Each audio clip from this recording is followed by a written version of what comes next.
This is the Gerry Callahan Show.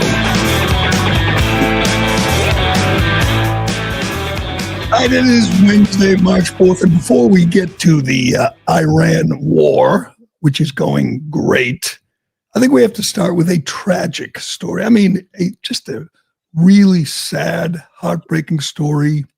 I think we can all agree this is not what we wanted. Jasmine Crockett is done. Jazzy goes down in defeat. Yes, the queen is no more. I know we were all rooting hard for her. I know we were a little worried about this because, let's be honest, Democrat voters in Texas are racist.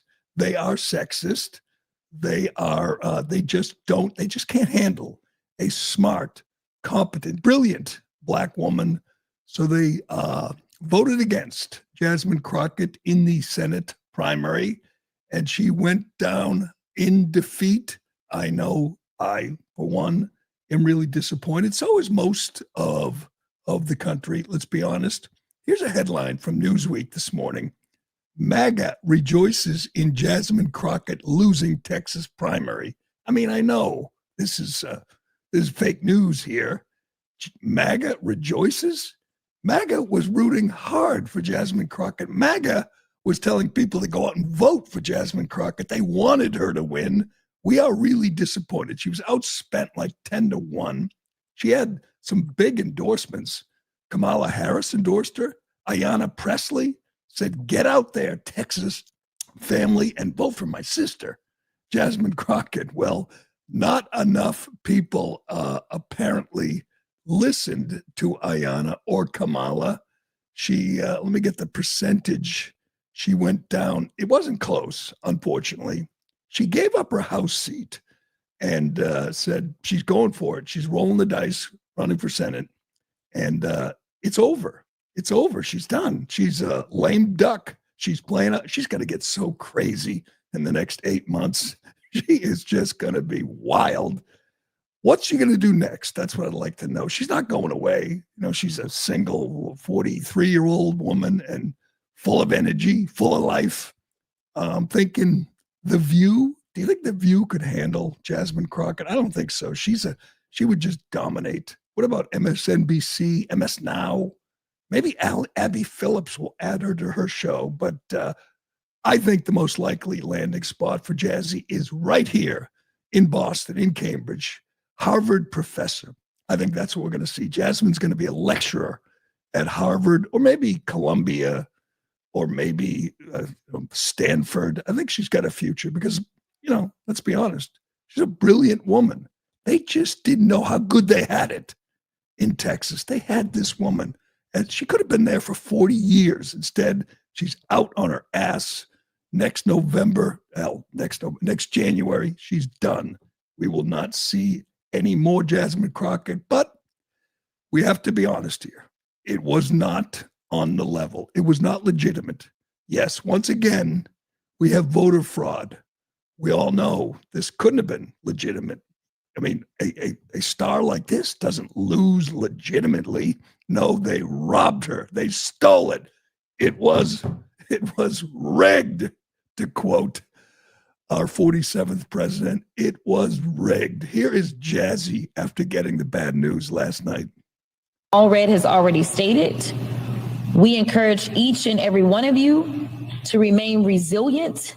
We cannot allow this type of behavior to be rewarded, because so long as they know that they can win, even if it means cheating, then they will continue to do it. So I am asking you, I am begging you to make sure that you go ahead and figure out where it is that you are supposed to vote. Stand in line, wait in line. It was not. So all the media people, all the Democrats who've been telling you for 5 years now that denying election results is criminal. Hell, they convicted Trump and a whole bunch of Republicans for saying as much in Georgia. If you dared to say this on X, on Twitter before Musk bought Twitter, or on Facebook or Instagram, you get banned. If you said this out loud, you were an election denier. That was worse than a Holocaust denier. That was just a crime against this country. And now we have Jazzy saying they cheated in a primary, just Democrat voters, no Republicans involved here, just Democrats. They cheated this woman. And let's be honest, it was nip and tuck. There's the results. 53.9 to 44.8. Man, that was quite the cheating operation right there. If they shifted that many votes from Jazzy to James Tallarico, this lightweight. Now, he clearly has a better shot at winning the general election against either Ken Paxton, the best choice, or John Cornyn, this rhino backstabber who won, but there's a runoff coming. So it's Paxton against Cornyn. Let's go. Ken Paxton, we're rooting for him. We want him. But Trump wouldn't endorse any of the Republicans. He said they're all his friends. We'll see what he does in the runoff with these two. But one of them is going to face Tallarico, and they're really happy about this quietly. I mean, they love Jazzy, but on MSNBC and CNN and ABC, New York Times, they're happy about this because they think this little squish gives them the best shot in the general election. But I don't think it's going to happen. This is Texas. Granted, they're doing their best to change Texas. They have imported a whole new demographic. They are working hard to flip Texas. And he does. He probably gives them a better shot than Jazzy. But here's just a quick clip of James Tallarico, the Democrat nominee for Senate in Texas. I'm guessing you'll hear this more than a few times over the next 8 months. Go ahead. Is both masculine and feminine and everything in between. God is non-binary. Oh, God. God is non-binary. You think Texas is going to vote for that? I mean, maybe. Again, the demographic has changed. Who knows how the war is going to go? I mean, a lot can happen in 8 months. But Texas is going to have a senator who proclaims that God is non-binary. That's just one. I mean, he's just a total left-wing lunatic, like all of them. There's also a clip where he says our southern border should be more like a giant welcome mat, welcoming everybody into this country.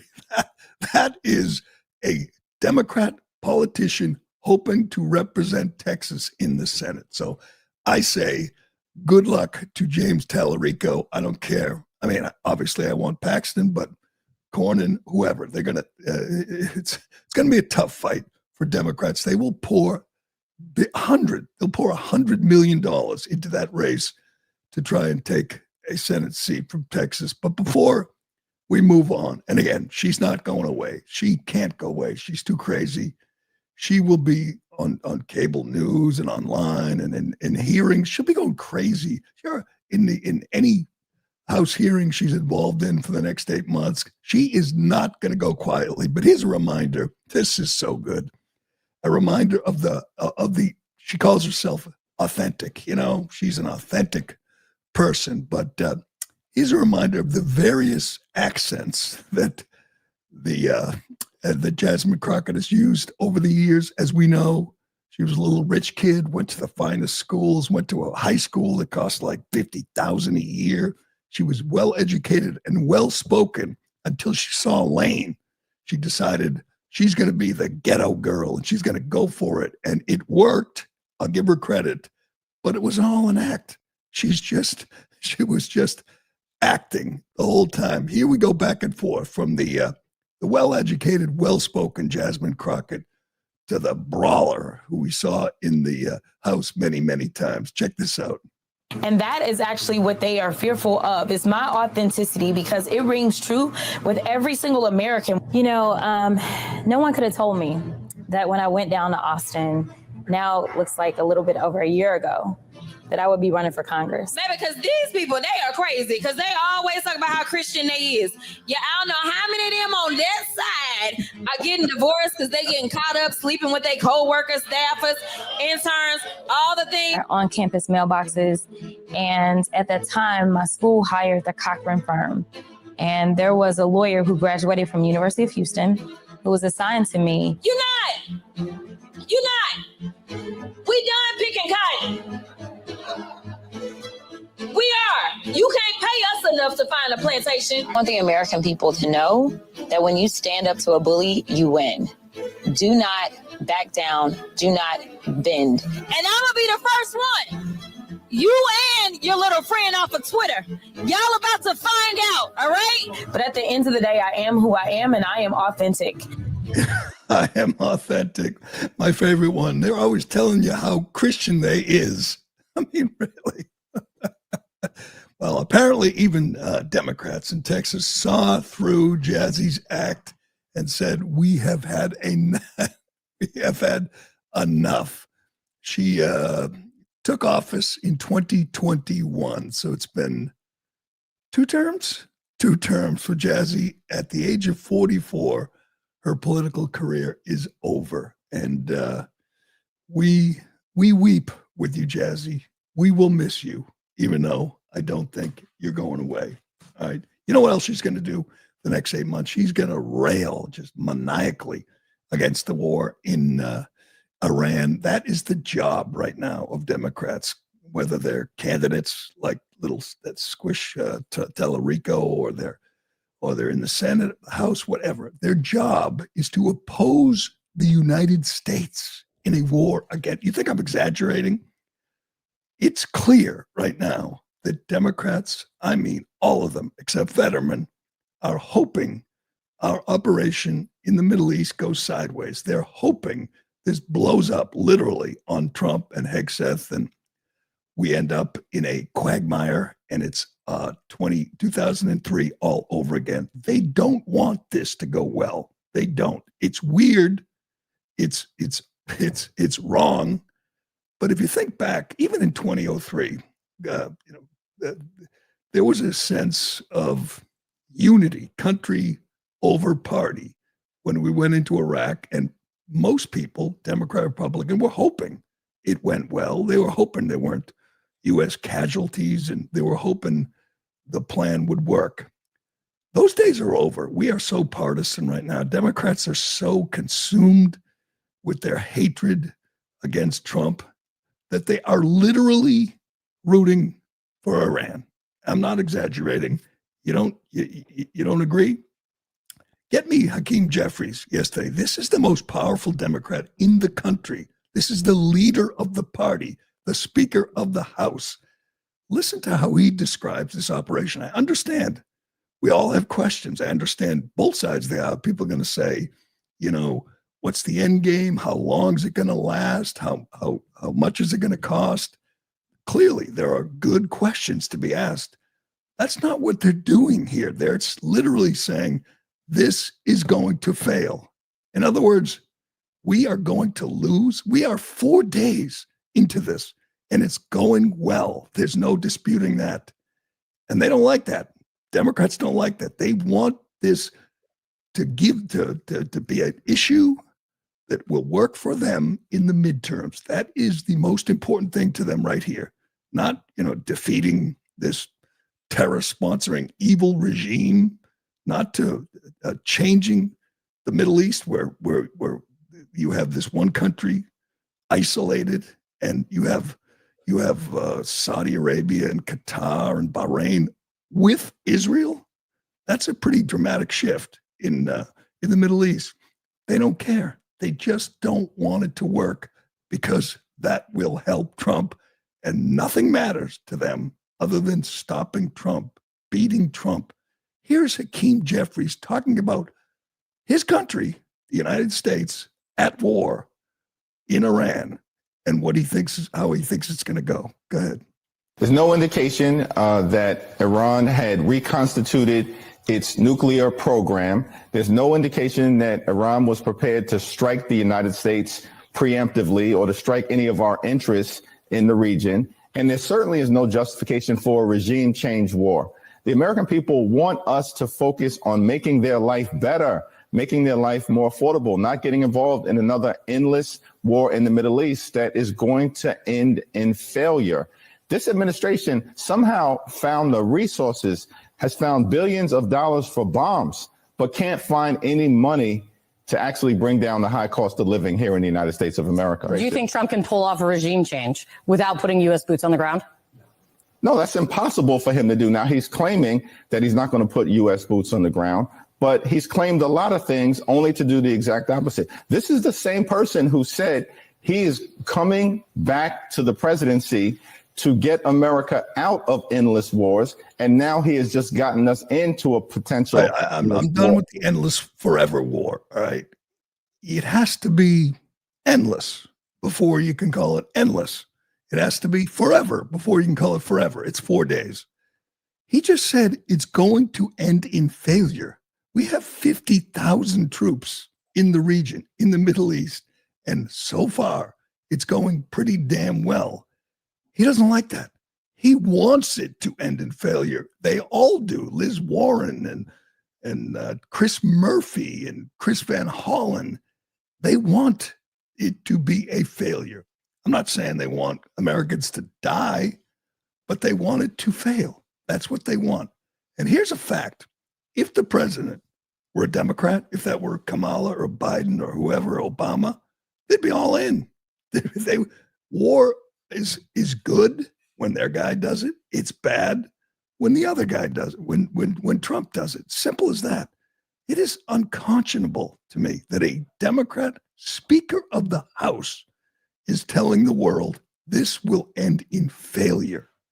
In failure because because you can't afford things in this country. We have almost $1 trillion budget for defense. I'm pretty sure we got it covered.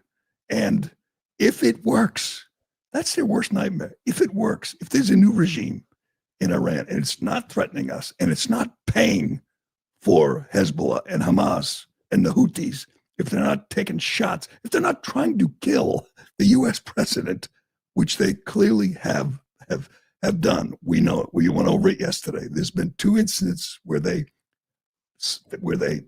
people were arrested, charged, convicted of trying to kill our president on orders from Tehran.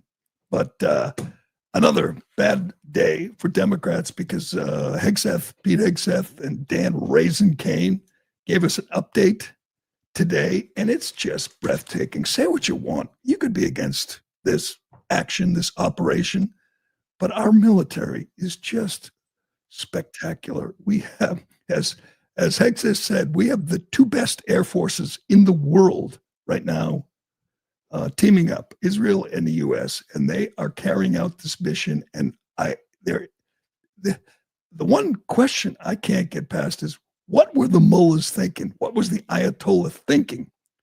As we said, they went into the meetings with Witkoff and Jared Kushner defiant.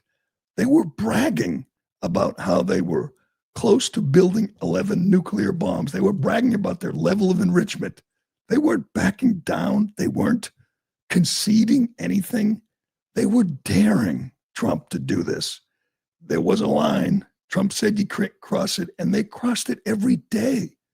They continued to fund terror. They continued to threaten and say death to America. At some point, you have to back up your words, your threats, your negotiating position with action. And that's what happened here. And I can't help but think they just never thought Trump meant what he said. They just assumed Trump was just like every other president, all talk. And they found out pretty quickly that he's a man of action. That's what we just saw. A man of action, taking action, backing up his words, doing what he said he would do to the Ayatollah, to the mullahs, to Iran. But Hegseth this morning answered. Well, give me Hegseth answering the question about Hakeem Jeffries, and he's asked. The Speaker of the House said this will be a failure, and the Secretary of War is like, he knows a lot more. He knows what I know. He's got the intelligence. He's seen a lot of it. He knows that's not true. He accuses Jeffries of mischaracterizing the mission. That is even worse when you think about it. Jeffries knows how it's going. He knows how good the U.S. military is, and he's still hoping for failure. Here's Hegseth. Thanks. Secretary Hegseth, with respect to House Minority Leader Hakeem Jeffries' statement that the Iran mission will end in failure, what kind of message does that send to our enemies, and what does it do to the motivation of our troops? Well, I've been through that movie before with the Democrats rooting against the country. Our generation saw that in our battlefields. I think it's pretty unprecedented and unfortunate that it would occur 4 days in to an operation where, as the chairman laid out, America's best are operating in an incredibly challenging environment where they're having incredible success, but they're meeting a determined adversary. And he's been privy to briefs that we've provided. He knows how effective this has been. He's being disingenuous, which we're used to. He's lying. All right. He's lying to make the country look bad because he wants to make Trump look bad. These two are a good 1-2 punch. Hegseth is kind of cocky and defiant, and he calls out the fake news. And then you have Dan Raisin Kane, who just methodically goes through the mission and the successes. He pointed out yesterday or this morning in this briefing, we've hit 2,000 targets. We've hit more targets in the first 4 days in Iran than we did in shock and awe in Iraq 22 years ago. We've taken out 20 ships. As you know, a drone hit our U.S. consulate in Saudi Arabia. Nobody was killed. Nobody was injured. Their missiles, the rate of their missiles has dropped 86% from the first day to the third day. Drones down 73%. So they may be running out or running low. But here's the highlight from yesterday. A U.S. submarine took out a ship, I believe an Iranian frigate. There it is on the screen. The first time in 80 years that a U.S. submarine has taken out a ship. I can't imagine being the last, the few remaining mullahs or generals in Iran right now, wondering what the hell do we do? How do we do this? As Dan Kane laid out this morning, we control the skies and we control the seas. Already, they over their own country, they have no navy. Their whole navy, 20 ships, have been sunk, and they have no control over their own skies. So I'm not sure what the next step is. If you're Iran, they named a new Ayatollah. A new supreme leader. It is Mojtaba Khomeini. Khamenei. Mojtaba is the son of the Ayatollah Khamenei. I think he's still on the job, although we should check. There's not a lot of job security here, but it's, I'm sure he's in hiding. He spends most of his time in London or in England. He owns a bunch of houses. He goes there. The Daily Mail is reporting this morning that he spent a few months there recently being treated for erectile dysfunction. I saw that headline. I said, he's probably sitting there right now. Just kill me now, Trump. Just take me out now. I don't want to deal with this. But it is not going well. Here's my favorite part of yesterday's update or yesterday's developments. The leader of the IRGC Special Operations Division, a man named Rahman Makadam, was taken out. He's the one that led the mission to kill Trump. He's the one who hired hitmen to come to the U.S. and take Trump out at a rally, as we talked about yesterday. They took him out. As Trump said, they tried to get me, I got them. And that's a good thing, at least for most of the country. But my favorite daily update comes from Marco Rubio. Man, is he good at this. Again, I cannot believe a year and a half ago, Anthony Blinken, that pathetic, worthless invertebrate, was in this position. Same job, Secretary of State. What I expect. Somebody said this to me yesterday. Said he's moved ahead of J.D. Vance in the run for 2028. Maybe he'll be his running mate. That would be a hell of a ticket. But Rubio is so good, articulate, no notes, just kind of wings it, and he doesn't take any crap from the media. Do we have Marco yesterday just calling him out? And he could do this every day. And you just feel like it's in good hands. This is the kind of guy I want in charge of our State Department right here. Here's Marco yesterday. Listen, let me explain to you guys this in simple English, okay? Iran is run by lunatics, religious fanatic lunatics. They have an ambition to have nuclear weapons. They intend to develop those nuclear weapons behind a program of missiles and drones and terrorism that the world will not be able to touch them for fear of those things. And this is the weakest they've ever been. Now is the time to go after them. The president made the decision to go after them, take away their missiles, take away their Navy, take away their drones, take away their ability to make those things so that they can never have a nuclear weapon. That's why the president made this decision. It was the right decision, and the world will be a safer place when these radical clerics no longer have access to these weapons. You see how they're using them now. Imagine how they would use them a year from now if they had more of these. Good point. Good point. And great. A great voice for this. He should be out there every day explaining this. He's better at it than anybody, certainly better at it than Trump. But all right, we'll get to more on the war, which will soon be a failure, according to Democrats, in Iran. And we got more on the election. Dan Crenshaw goes down. Another rhino is no more after spending his time in D.C. Insider trading. He's made a fortune. He's like the leading Republican when it comes to using insider information to trade stocks. Don't worry about Dan Crenshaw. He is fabulously wealthy, but he is done in the House, and that's a good thing. And we got some pretty wild footage from yesterday's hearing with Kristi Noem, the Homeland Security head of the Homeland Security. Man, this got pretty contentious. We will get to that and more, but first. Excuse me. A well-built wardrobe is about pieces that work together and hold up over time.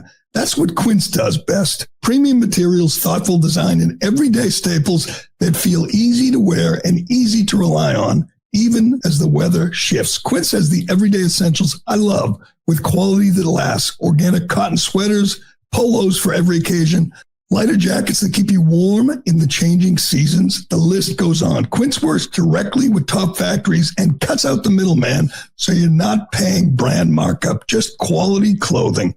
Everything is built to hold up to daily wear and still look good season after season.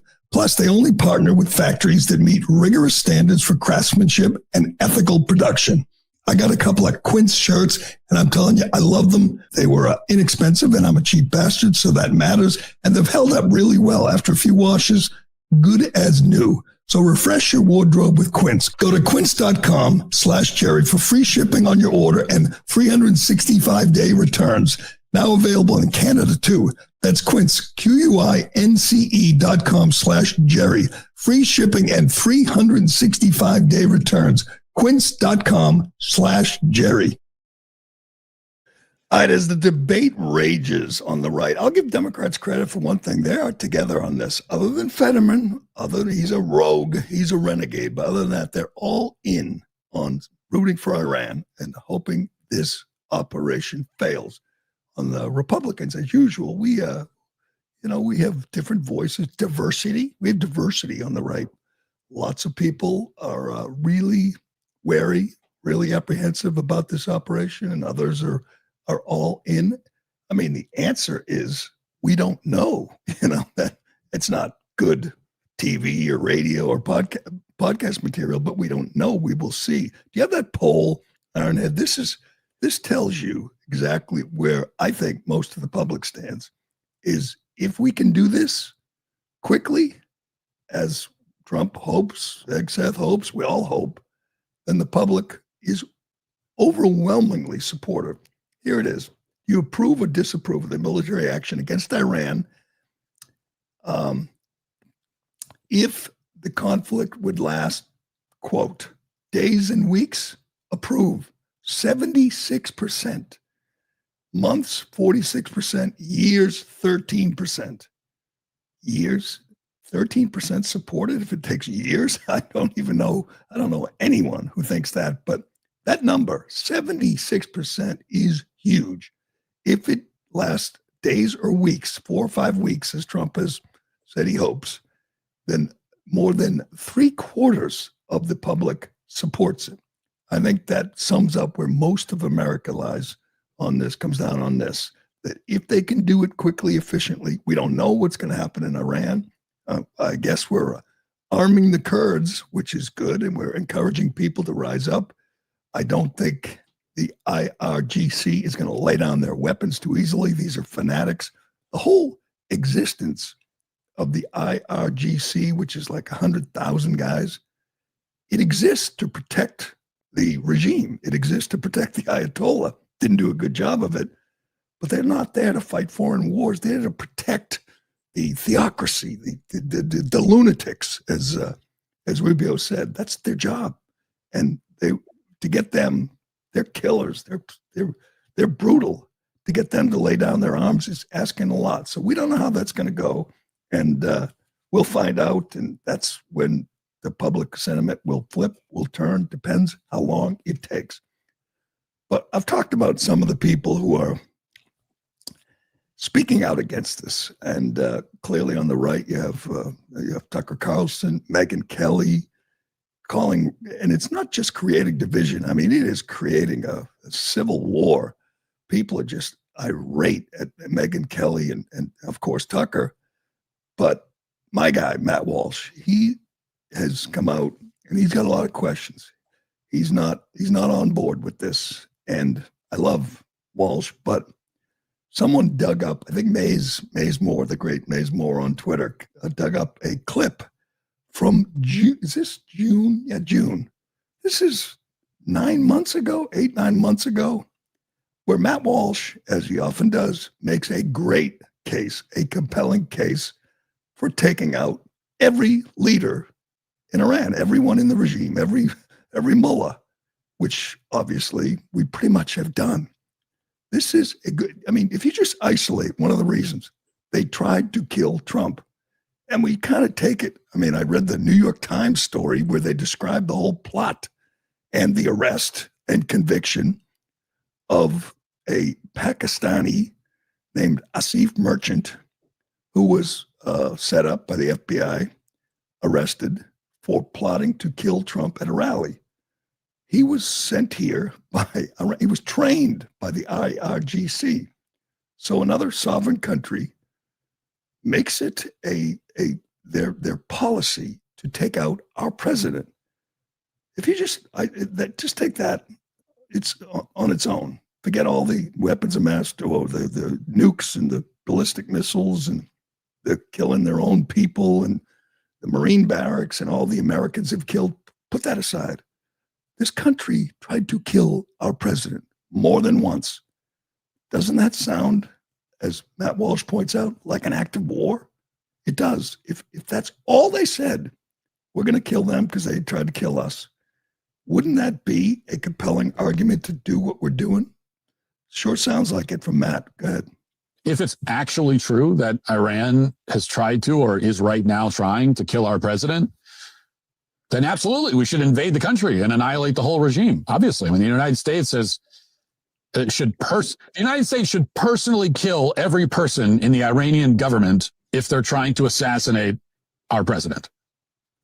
This is an act of war against us, and we would be totally justified in responding with overwhelming violent force. Now, you still can't go in and purposely kill civilians, but that's an act of war, and we should respond with our own act of war. If you try to kill our president, if you as a sovereign nation conspire to kill our president, we should go in and conquer and destroy you and wipe out anyone even vaguely involved in the plot. So I get called an isolationist a lot. And I mean, I don't care. As usual, I am 100% on board, in agreement with Matt Walsh, as we described yesterday. New York Times, according to a November 2024 memo written by Lisa Monaco, Deputy Attorney General under Joe Biden, R.C. Merchant, told investigators after his arrest that he was trained by the Revolutionary Guard Corps. He was trained to come here and kill Trump. And we just look at it like, yeah, it's just what Iran does. Well, they're not doing it now. We stopped them. And I think that is as, that's as important as any other reason to go get them. And we did, and they're not trying to kill Trump now. So there you go. There's a good case for taking out their entire leadership, which is what we did. Good point, Matt Walsh. All right. Before we move on, this gets very little coverage, but Iran has targeted 11 countries. They have launched drones and missiles at 11 countries, including, Qatar, Saudi Arabia, Bahrain. All these countries are now with Israel. Trump did that. You have all these Muslim countries, theocracies, who are with Israel against Iran. It's a pretty amazing development that I don't think we appreciate.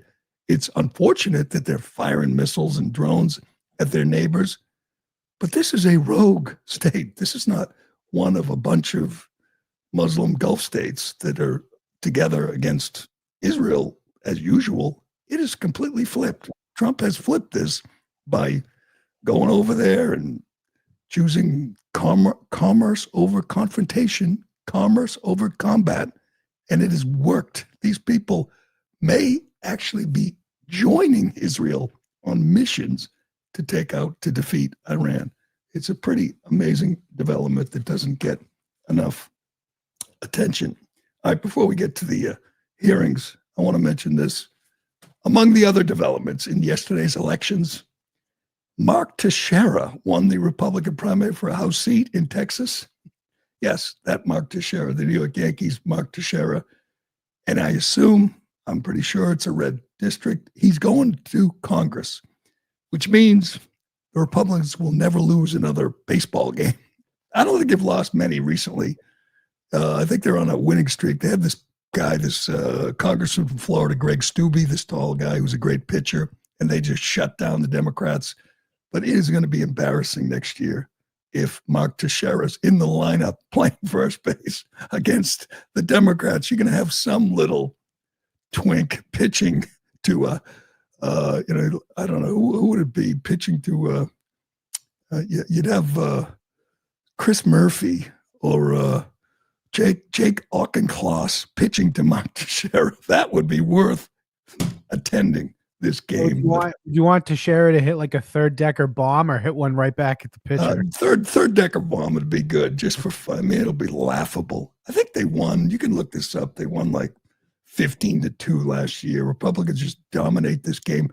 They tried to kill him at their practice a few years ago. They took I don't think Steve Scalise has been the same since they shot him, but that didn't work. And now Republicans are going to suit up Mark Teixeira. It's 13-2. Was it really? Yep.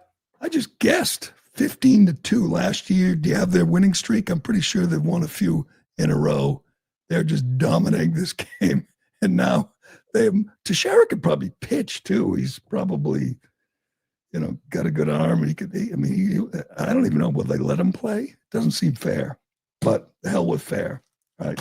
I want to get to this hearing, this Kristi Noem hearing, which got wild yesterday about ICE. I'm so sick of talking about mistakes. ICE made a mistake. Oh, they arrested an American for 10 minutes and let him go. ICE has made remarkably few mistakes under Kristi Noem. It's unfortunately that two protesters, two people who obstructed ICE, two criminals who broke the law obstructing us, lost their lives in Minneapolis. But when you look at the operation as a whole for the last year. It's been remarkably efficient. And not just Democrats, some Republicans are upset with Kristi Noem. But there was a moment in this hearing that was just remarkable. We'll get to that. And if we have time, we'll get to the latest on crazy Candace Owens. Man, we now know, I think, definitively, why she hates Erica Kirk so much. We'll get to that and more, but first. Excuse me. You don't always realize how bad your sheets have gotten until you finally replace them. If your sheets are piling, thinning, slipping, or overheating, that's your sign that it's time to upgrade to Boll & Branch. Boll & Branch's signature sheets are made from 100% organic cotton and designed to hold their shape, stay breathable, and feel luxuriously soft night after night. You'll fall asleep faster, stay comfortable all night, and actually notice the difference the moment you get into bed. And they don't wear out. They get softer after every wash. The fastest and simplest way to upgrade your sleep is replacing your sheets. It's a one-time upgrade that pays off every single night. No setup, no habit building, no guesswork, just noticeably better sleep. They're buttery soft from the start, get softer over time, and help you relax the moment you lie down. You'll notice the Boll & Branch difference immediately. Boll & Branch sheets are made from moments of unmatched comfort. This is sleep you don't compromise on. We got our new Boll & Branch sheets, and I can tell you, I enjoy going to bed. Didn't know I needed them, but I love my new Boll & Branch sheets. Sleep sound with Boll & Branch. Get 15% off your first order plus free shipping at bollandbranch.com/Jerry. Code word Jerry.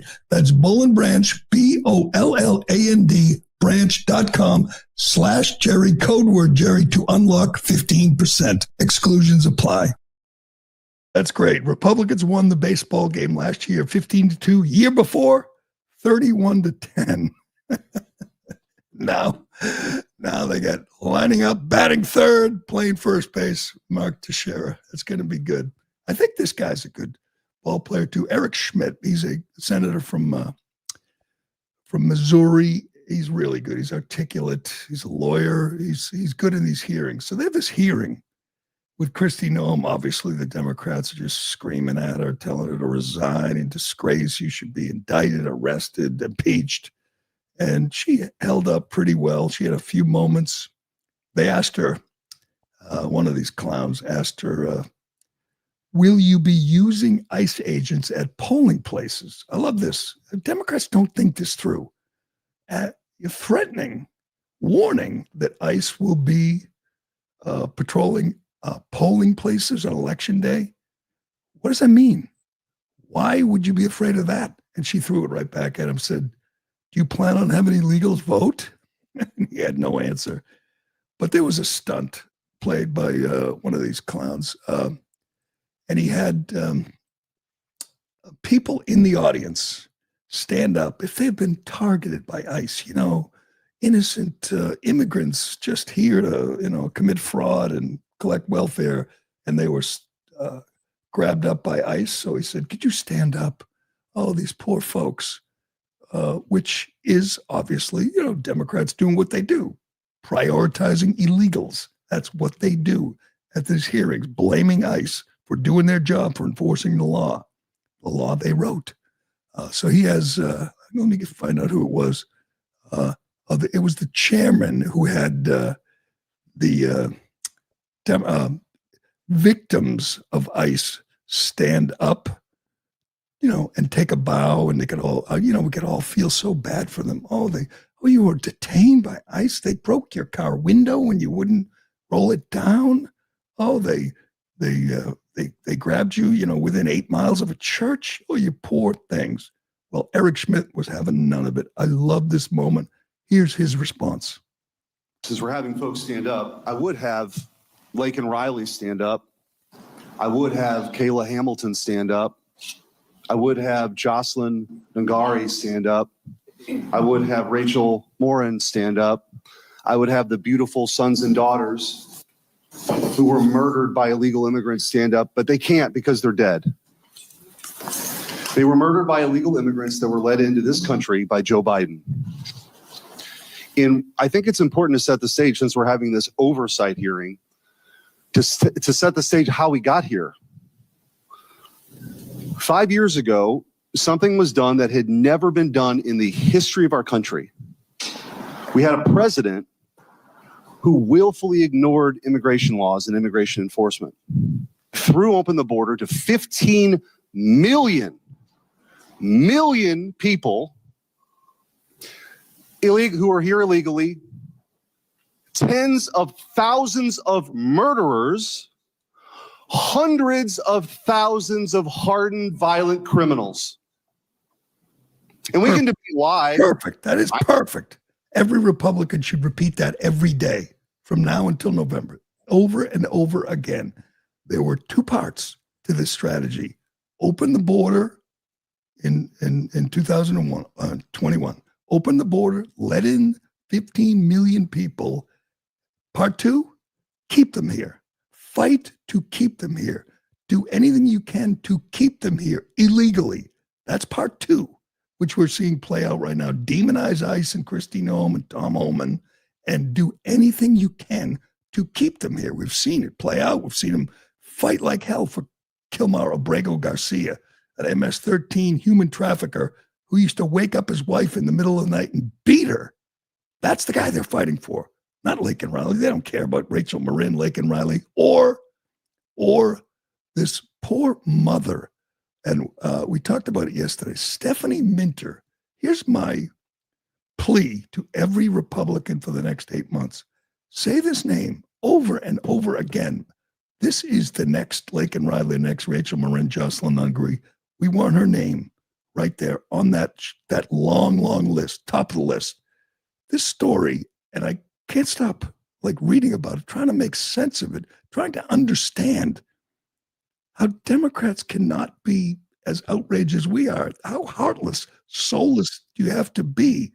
As we told you, Stephanie Minter, a 41-year-old mother of four in Fairfax County, Virginia, was on the bus, just taking a bus ride home, probably just trying to make a living, support her son.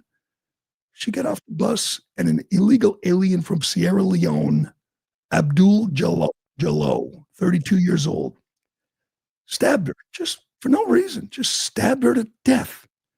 Not only did Democrats let him in the country from Sierra Leone, and someone's going to have to explain to me why. What good does he do for our country? What benefit does he provide? None. And as we explained, we said yesterday, he had 30 criminal charges in the last few years. We were wrong. It was 40, more than 40 criminal charges, including, as we explained, rape, assault, malicious wounding, theft, identity theft. He stayed here. He's an illegal alien committing 40 crimes, and Democrats fought to keep him here. You think I'm exaggerating? The DA prosecutes a guy named Steve Descano. His name should be a household name too. He's the ultimate George Soros-funded radical leftist bent on just destroying the fabric of this country. It is remarkable. In the list of criminals he's let go, and he does it there was one woman, she told a story, went to court because Jallo, the Sierra Leone guy, molested her kid in a bathroom, public bathroom. She went to court to testify. She was pregnant.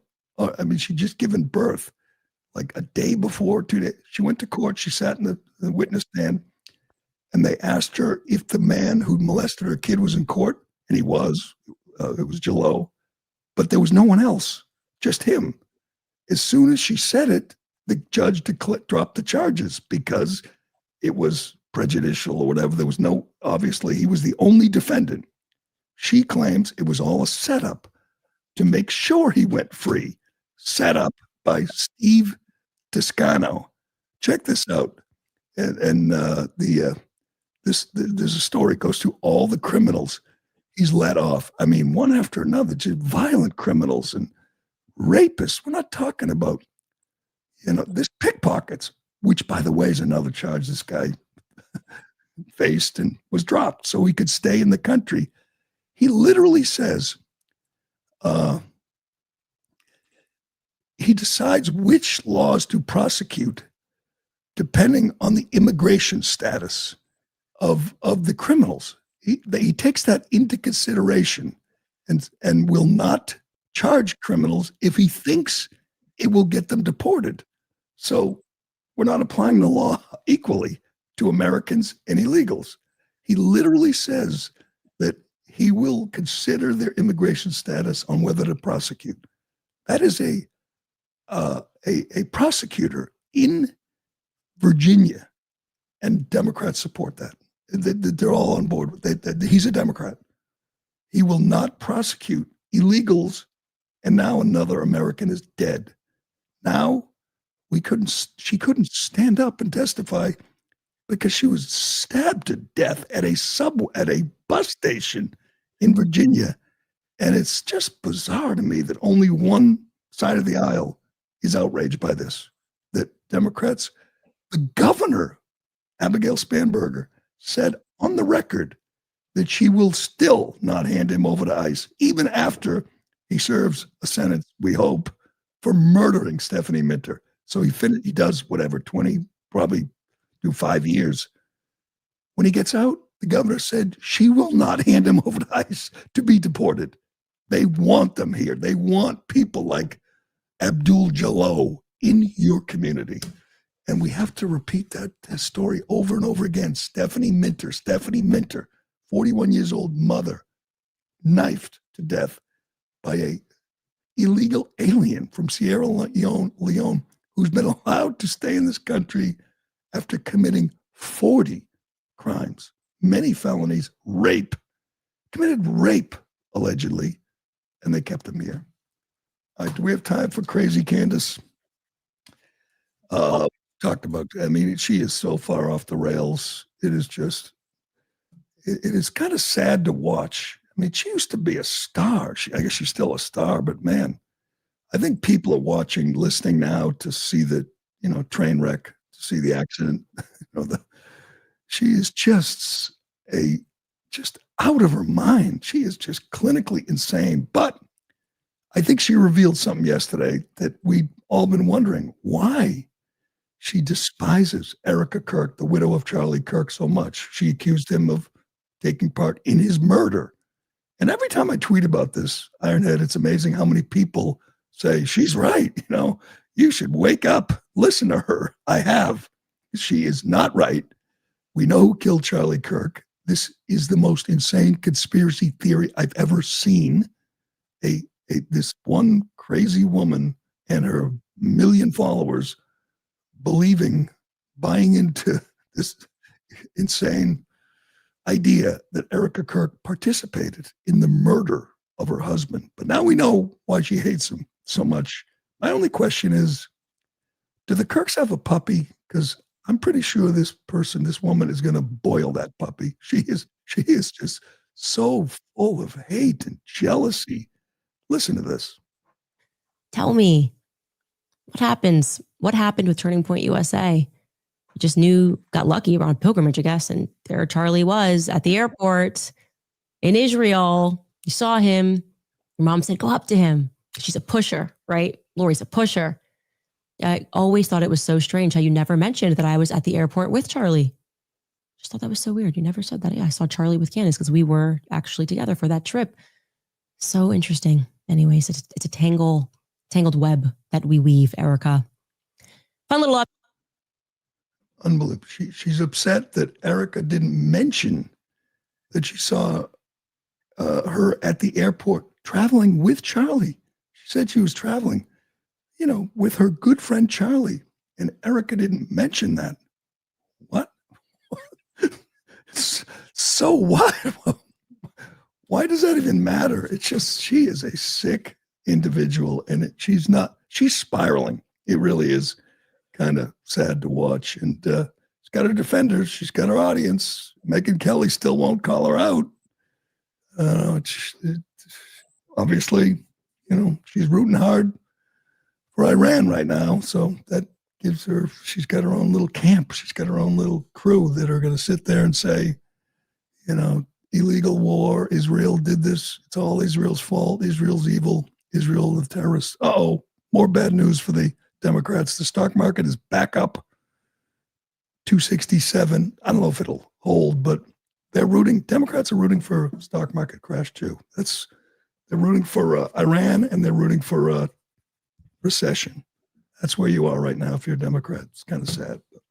All right, we will leave it there for today. Good hearing going on. They're going after Tim Walz and Keith Ellison, these two criminals. I about had it with hearings. I need handcuffs. Can we put this freak Walz in handcuffs finally? Obviously, he's a criminal. Obviously, he fired whistleblowers who called out the corruption in Minnesota. That's enough for me. Indict, arrest, handcuffs, frog march. It's time. Anyway, thanks for watching. Thanks for listening. I'm Gerry Callahan. This is The Callahan Show, and we will do it again tomorrow. It's me. Ms. Crockett. I'm just curious, just to better understand your ruling. If someone on this committee then starts talking about somebody's bleach blonde, bad built butch body, that would not be engaging in personalities, correct? A what now? Chairman, I make a motion to strike those words. I don't think that's Hold on. I'm trying to find clarification on what qualifies. Chairman, motion to strike those words. those I had no idea words. what you just said. We're not gonna do this. Look, you guys earlier literally just you just voted to do it. Y'all did it first, so you don't want to talk about voted to do it. Order. I'm trying to get clarification. Look, calm down. Calm down.